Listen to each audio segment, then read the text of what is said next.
The era of the F-4 Phantom, once one of the most popular fighter jets of the post-war age, is coming to a close. The McDonnell Douglas F-4 Phantom II, first introduced in the 1960s, is slowly fading away as it's being replaced in many air forces by the F-35. The McDonnell Douglas F-4 Phantom II is a legendary aircraft and icon of the Vietnam War and the archetype of the third-generation jet fighter designs that entered service in the 1960s. More than 5,000 of these heavy supersonic fighters were built, and hundreds continue to serve and even see combat in several air forces today.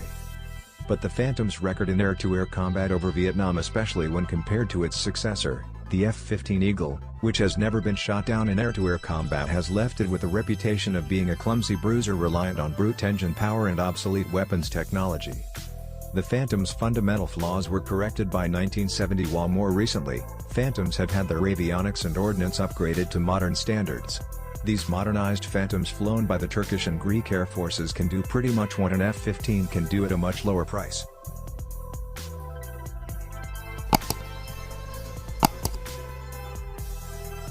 When the F-4 came out in 1958, it was a revolutionary design, one that went on to set several aviation records. Weighing in at 30,000 pounds unloaded, its enormous J-79 twin engines gave, and still gives, the aircraft excellent thrust, propelling the heavy airframe over twice the speed of sound at a maximum speed of 1,473 miles per hour. The early Phantoms could carry 18,000 pounds of munitions, 3 times what the huge B-17 bombers of World War II typically carried.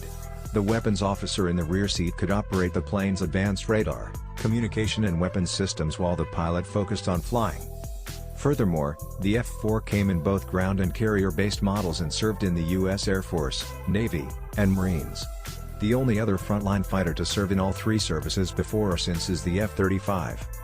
But when the F-4 confronted the lighter-weight MiG-17 and MiG-21 fighters of the North Vietnamese Air Force in 1965, the Phantom suffered. In the Korean War, the U.S. Air Force had shot down between 6 and 10 enemy fighters for every one of its aircraft lost in air-to-air combat. In Vietnam, the ratio was closer to 2 to 1, including other aircraft types besides the Phantom.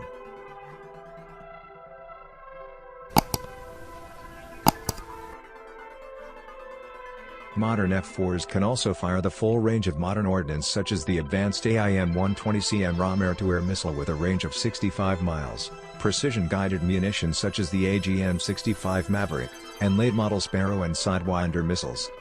As combat aircraft are essentially weapons platforms, these capabilities mean that the F-4s can handle most of the same offensive tasks a fourth-generation F-15 or Su-27 fighter can do. But surely the electronics and instruments are out of date? Not really.